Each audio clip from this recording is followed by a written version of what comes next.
Hey, Chris, welcome back to another week of the Unnamed Cyber Talk. This is the short edition. It's just you and me this week. The other guys are MIA. I know we reached out, didn't find them. So, Yeah. and hopefully your microphones are working today compared to when we tried to do some stuff the other day and go from there. Just so everybody understands, when you're trying to shoot anything and they decide that the landscapers for your lease space are going to show up and hedge trim right outside your door, having microphones cancellation is a very good thing, and I did not have it on. And that side, boy, that went sideways real quick apparently. So, whoops. Yeah, it was hard. It was hard to hear. You could pick it out, but okay, Yeah. it's something to think about when you're scheduling webinars and doing that. So guys, if you've done a webinar, if you're trying to do video from home, what's happened on your calls. I've got three beagles here, and if somebody comes and rings the front doorbell, well, there we go. Noise canceling isn't going to kill that. That's having that for like 20 seconds is a lot better than 20 minutes of some dude hedge trimming outside and just buzzing in the microphone, and like I can't hear it because I can hear it, but like it's just funny. It's just like one of those challenges that when you do this stuff, it's just something you have to deal with, I guess. But realistically, we had some interesting news starting last week. I know we talked about CDK a lot, but they were up on 4th of July as far as we know. Yeah, I was following some of that, and I think a lot of dealers came up on the day before, on the 3rd, and I saw some service managers posting, yeah, they're making us come in on the 4th to get the paperwork going. Yeah, I don't know what the turnaround is going to be on that. I heard that the economic impact could be about $1 billion. Billion, with a B. A billion, yeah, with a B, yeah. So a 9-figure issue for dealers around the United States. It's terrifying, and they got up a lot quicker than you thought. Like they were down for about 2 weeks. For the ones that they brought up earlier, it was a little bit less than 2 weeks, but they were bringing up some of the bigger ones first, I think, just to kind of get them going, make sure that they were working so they can bring the smaller dealers on later. So that was interesting. Again, supply chain attack, we've talked about this. It's really dangerous. Think about the software in your business that you use to run every day. And if you're using one piece of software to run your entire business, maybe time to think about that. And is there something else you can add that can help you, or can you break it up into maybe like 2 different products so that you don't have this one single choke point in your business? So People dealt with this not like that one throat to choke if something's going on, but that could be a problem. And having a backup process in place. Yeah, and that's the key too. Downtime process, right? Like I used to do I worked in some stuff with like medical, right? They always had downtime processes. Like they always had, hey, if RMR is not available or the machines aren't working or whatever, we have downtime processes where we can do that. I think a lot of businesses have kind of skipped on those recently. So when I was at Toys R Us, we actually had a distributed POS system that was homegrown, built, and running in the stores. And we actually used to do all online credit checks for all transactions. But if it went down, they just raised the floor limits and they kept selling. They had a process. Now, hope that those credit cards go through later. What's that? Hope they go through. Yeah, well, that's the thing, because I think at that point in time, since Toys was validating every single credit card transaction, if they had to raise the floor limits, it was still covered as part of their agreements from a fraud perspective. Yeah, no, that's interesting. And it's also and also all the transactions in those at that time was all card present transactions anyway. Yeah, now the world of which. Yeah, Toys R Us, that's a long time ago.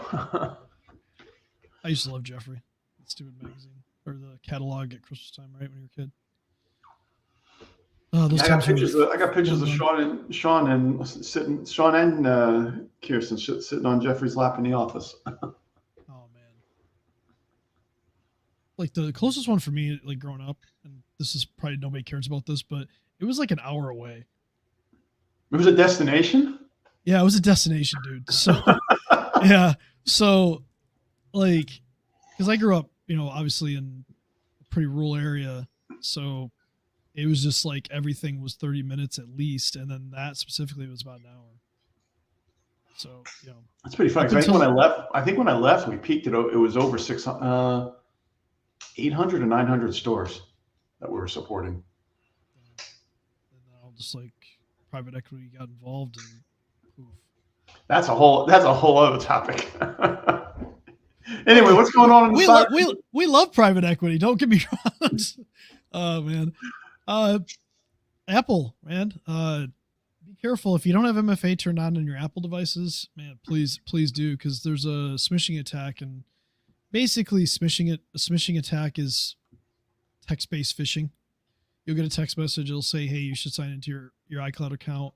It's going to go to a website. It's going to show you what looks to be the Apple ID login, and guess what? It's not. It's stealing your information, stealing your username and password, and you can get an account takeover real quick if you don't have two-factor on.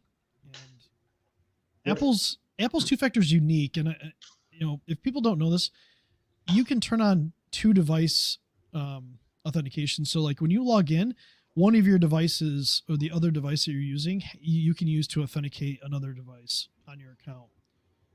So it's an interesting way of doing it. And I don't know how many people turn it on. You should turn it on, but like if you only have one Apple device, that's kind of not the way to do it. But if you have two, like, so if you have like an iPad and iPhone, or a Mac and iPad, iPhone, whatever, you can turn it on and authenticate through a device. Yeah. But these are dangerous attacks. They can attack pretty much anything. So if you get a text message that's saying, "Hey, log in," just be aware that most reputable places are not going to text you to say, "Hey, you should log in to check your account."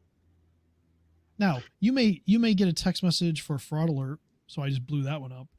But a lot of times you want to log into the app, because a lot of the apps on your phone, like American Express or like banking apps and stuff like that for fraud, they'll have the alerts inside the apps. So absolutely. I don't trust text messages for literally anything. I mean, Bob sends me messages, and if it's not blue, I wouldn't trust it. Matt sends me ones and they're green. I'm like, dude, I don't know if I should trust this. Is this really Matt? So for those that don't know, the difference between blue and green is how text messages show up on an iPhone. If it's iPhone to iPhone or Android to iPhone, and Android is being, with all the iPhones out there, Androids are being treated as second-class citizens, and I think there's actually something happening in that space right now too. Yeah, RCS is coming. So RCS is it's kind of like hybrid iMessage. First of all, the picture and video quality between Apple and Android will be fixed during that, which would be cool, because like you don't get the grainy photos and stuff. But I don't know if they're going to turn blue. I doubt they use blue for that, because blue, I think, is always going to be iMessage. Okay. Actually, yeah, I wonder. We need to figure that out. Like, are the colors going to be green? It's going to be an iOS 18 that comes out this fall, so in a couple months. I know it's in beta, but I'm not installing beta on my phone. Turns out when you have a business, your phone probably shouldn't run beta OSs. It's probably not the move. No, probably not a good idea. So, I did have somebody say, "Oh, I want to test out all the new stuff right away, so we're going to turn this on the office machines." And I was like, "No, please don't." Oh man. Oh, Apple's going to turn on RCS over Wi-Fi too, so you don't even have to have a cell signal to do it. So if you can message just over Wi-Fi, like iMessage can work, you can do the same thing with RCS. That's pretty cool. So it'll work on airplanes. Yeah. Unless the person that you're texting apparently doesn't have RCS, then it'll just fall back to SMS or MMS. So that'd be pretty cool. We'll see if it's still green. I don't know. I'm sure somebody out there knows the answer. I'll still make fun of Matt though. It's more fun that way. But that's big news. There's a Microsoft update that came out too on Tuesday. So if you don't patch, highly recommend patching. The exploit was actually being used for a year in the wild before Microsoft was able to patch it. Now, did they know about it for a year, or? That would be a good question. So, I'll pull it up. Along the same note, I saw we always get these questions about what's the best antivirus? What should I be running? And I actually saw an interesting Gartner report yesterday that in the upper right-hand corner of the chart, believe it or not, Microsoft was at the top above everybody else for their AV protection. It's something we hadn't seen in the past. Are they talking Defender or are they talking Defender for Endpoint? It's part of the Microsoft Defender for Endpoint suite. Okay, so they're talking about something you have to pay for still. So to give you guys a little bit of explanation, Defender comes with Microsoft Defender as an antivirus comes with Windows 11, Windows 10. Defender for Endpoint is part of the Microsoft 365 suite. So if you buy Business Premium or higher, you get access to it. And it actually adds more advanced capabilities to the Defender built into your computer. So it actually enhances it by just signing into your computer with your work account. So your work account being your 365. That's interesting you say that, Chris, because on the call that was talked about, and Microsoft was claiming that the protection is the same, but it's the management function that the Defender for Endpoint is enhanced on. So they added EDR into Microsoft Defender for Endpoint and vulnerability scanning, so that's not accurate. The antivirus protection might be the same, but there are EDR capabilities, so endpoint detection response capabilities that are added to the antivirus. Got it. Yeah. So yes, okay. From a pure antivirus standpoint, sure, it's the same. From a functionality standpoint, you could do a lot more to block it. And the people I was talking to yesterday had an EDR. We're using a separate EDR solution that was managing the endpoint. Yeah, which is kind of common. So, like, if you're setting this up, if you're out there and you're kind of pseudo-technical, you can run Microsoft Defender with almost any endpoint detection response software. And it's actually a good idea because, like I said, one of the things you get with Microsoft Defender for Endpoint when you pay for it, it's included with Microsoft Business Premium, 365 Business Premium or higher, but you gain like vulnerability scanning, you gain a lot of other functions that are pretty cool, and you don't have to turn that EDR function on in the product. You can actually turn it off. It also brings web filtering, like basic web filtering too. A lot of people don't know that. You can turn on basic web filtering as well. So it's a pretty cool extension. And yeah, to that point, you know what? It's included. So let's see how long it takes for Microsoft to get hit with antitrust for that too. Yeah, right. So but this is a security issue thing, but there's so much stuff in 365 that people don't know and don't take advantage of that. I actually did do a presentation last year around how to save money with your 365 subscription by canceling all this other stuff. So you're just helping the government build their antitrust case. What's wrong with you? There you go.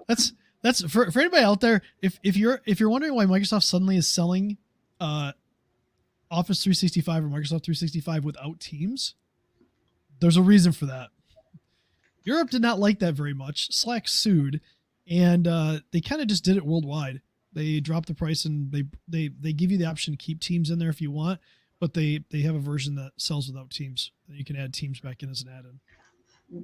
Well, they also people are also getting hit right now with that because when COVID came out, they made Teams free and had these exploratory licenses that went away like 2 months ago.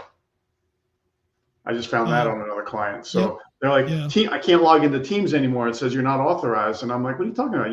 You've had these licenses forever. And when I did the work, it turned this was a client that was licensed just for Microsoft apps. Yep. And because they run G Suite, don't get me started there. But I had to go move them up to Business Basic to get them back into Teams. Well, and then people could sign up for that stuff without being the global admin. That was the weird part. Like the exploratory license, they could just like go click on it. It's like, come on, really? In antitrust news, okay, might as well stick with this one, right? I love AI. If people don't know this, Microsoft invested $10 billion in OpenAI. So they, OpenAI might be just considered Microsoft AI, not officially, but the whole announcement of Apple integrating OpenAI into iOS 18 that's coming out this year, as long as you have an iPhone 15 Pro or higher, it'll work. So 15 Pro, 15 Pro Max, and then 16 that comes out this year. Microsoft had a board seat.